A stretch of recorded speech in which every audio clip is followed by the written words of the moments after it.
Eu li o Eternauta 1969, gibi que saiu pela Comic Zone, e eu li muito por conta de seguir a ordem, né, do lançamento das coisas do Eternauta. Eu tinha lido recentemente o Eternauta, o original, aquele que saiu pela Pipoca Nankin, relativamente recente, e agora eu li esse 1969 com a intenção de complementar a história, e preciso dizer pra vocês que foi um erro. Mas eu vou explicar por quê nesse vídeo. Obviamente, todo mundo que tá lendo gibi procura ler na ordem em que eles foram lançados, ou na ordem que aquele arco foi lançado, se for alguma coisa da Marvel, da DC, enfim. No caso de Eternauta, temos 3 volumes, 3 edições que foram lançadas no Brasil, sendo elas o Eternauta original, o Eternauta 1969 e o Eternauta 2. Acontece que o 1969 acaba sendo meio que confuso, por quê? Primeiro que ele não saiu pela Pipoca Nankin, e ele saiu muito antes, inclusive, dos da Pipoca Nankin. Ele saiu baratinho recentemente, ficou na casa dos R$30, não sei quanto ele tá custando agora, mas quando nós conhecemos um pouco da história do Eternauta e vamos além entendendo o que é cada uma dessas publicações, entendemos o seguinte. A primeira publicação foi publicada em revista, todas elas foram publicadas em revista. O original segue a história do Eternauta, né? Começo, meio e fim, entre muitas aspas. Depois nós temos esse 1969, que é um remake, por assim dizer. Ele foi publicado anos depois em uma revista diferente. Pelo que eu entendi, meio que sem avisar, sabe? Do nada saiu. E ele tinha por intenção corrigir algumas coisas, talvez atualizar a narrativa e, de certa forma, meio que trazer uma cara nova, num geral, para a obra. Posteriormente, essa obra de 1969 foi simplesmente ignorada e eles continuaram no Eternauta 2, que foi a última obra do Osterheld em vida. No 1969, o que nós entendemos é que, vai começar tudo de novo desde o começo, e agora nós vamos ver a história contada por outros olhos, de outra forma. Acontece que não é bem assim. Dá pra entender que no começo, lá na primeira edição, houve sim uma intenção de mudar algumas coisas, corrigir algumas coisas, talvez refazer o trabalho.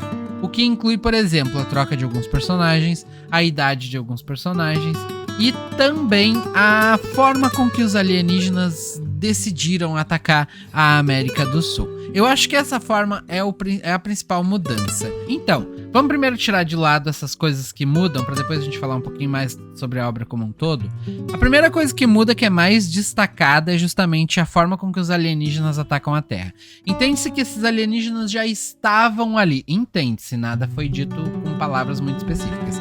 Eles já estavam ali há um bom tempo e, de certa forma, planejavam tomar conta de tudo. Mas, negociando com as grandes potências do norte do nosso planeta, eles tomaram a seguinte decisão. Olha, a gente vai ficar com a América do Sul e vamos deixar vocês em paz. O pessoal do norte do nosso continente disse, beleza, pode ficar, a América do Sul é tua, deixa a gente quieto, feito, a gente divide o planeta aqui e já era, todo mundo fica feliz. Feito isso, o que eles fizeram? Dominaram a América do Sul com a nevasca, com os alienígenas, com todas aquelas coisas. Isso é dito no rádio de forma até muito expositiva, do tipo, nós entregamos a América do Sul, algo assim.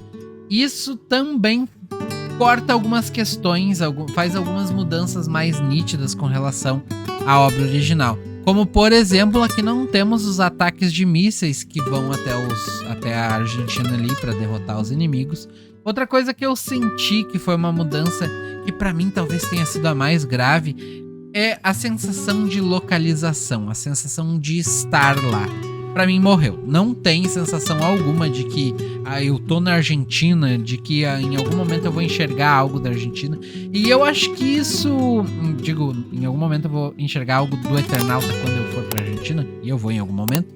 E isso acho que se deve muito por conta do traço que mudou, né? Não temos mais os mesmos desenhistas. E a câmera, principalmente. Quando a gente pensa em ângulo de visão, é impossível nos dias de hoje desassociar do ângulo da câmera, da fotografia, né? É um desenho, beleza, mas ainda assim, esse conceito de fotografia, de ângulo, a forma que aquele desenho vai ser feito. No Eternauta original, muitos dos quadros miravam de cima, apontavam os lugares de cima, e eles tinham toda uma noção de pertencimento àquele lugar. Os personagens estavam aqui, atrás tinha uma estátua mostrando o lugar. Eles estavam num outro ângulo, mostrava outra visão daquele lugar. Eles estavam na praça, tu via a praça como um todo. Sempre quando ia chegar naquele local, ele te permitia ter um vislumbre do que estava ali. Aqui não, aqui a câmera é muito mais próxima, é muito mais pessoal com os personagens. E isso tira um pouco da característica do cenário. E pra mim esse foi o maior problema. Outro grande problema dessa edição é que que também não dá pra dizer que é um problema, eu não sei qual foi a intencionalidade aqui. Mas o personagem ali, que eu completamente esqueci o nome, que é aquele menino mais novo que eles salvam na ferragem, é trocado por uma menina. E aí a impressão que dá é, eles querem trazer mais personagens femininos pra obra, talvez ou tenha recebido alguma crítica, né? Tipo, só tem homem aqui, os homens que fazem tudo, as mulheres não aparecem.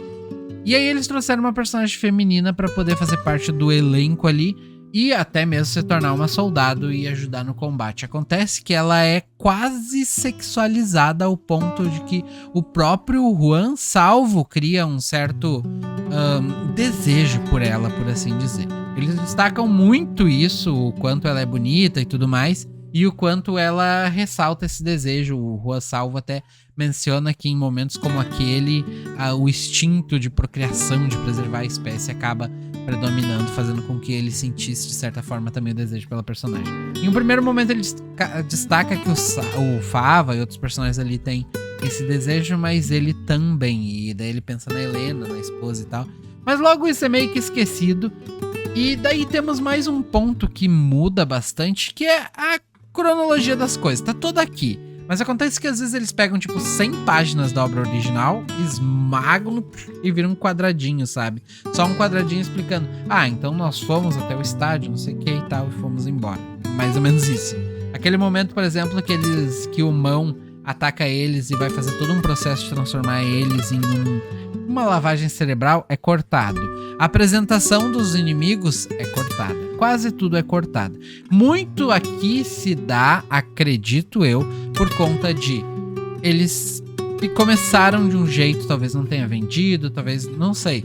Em algum momento acho que algum editor disse, tu tem mais 3 edições pra terminar isso aí, não tá valendo a pena. E como eram cerca de 3 ou 4 páginas, se eu não me engano, por cada edição, tinha o que fazer, então eles aceleraram demais ali depois da terceira edição, mais ou menos, perdendo praticamente toda a essência da coisa.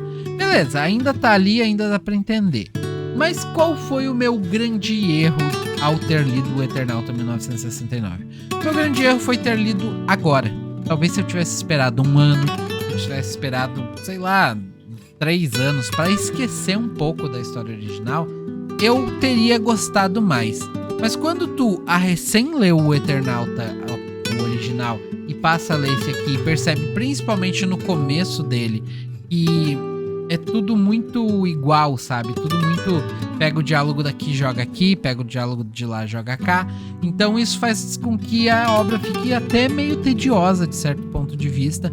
Claro que ela ainda tem o fator histórico, o fator da importância dela, mas isso se perde porque tu tá relendo algo que tu acabou de ler. Então a principal dica que eu dou aqui é, se tu já leu o Eternauta original, não lê agora o 1969. Agora, se tu fizer a ordem inversa, lê primeiro o 1969 e depois lê o original, acho que tu não vai ficar com essa sensação, porque o original é muito maior.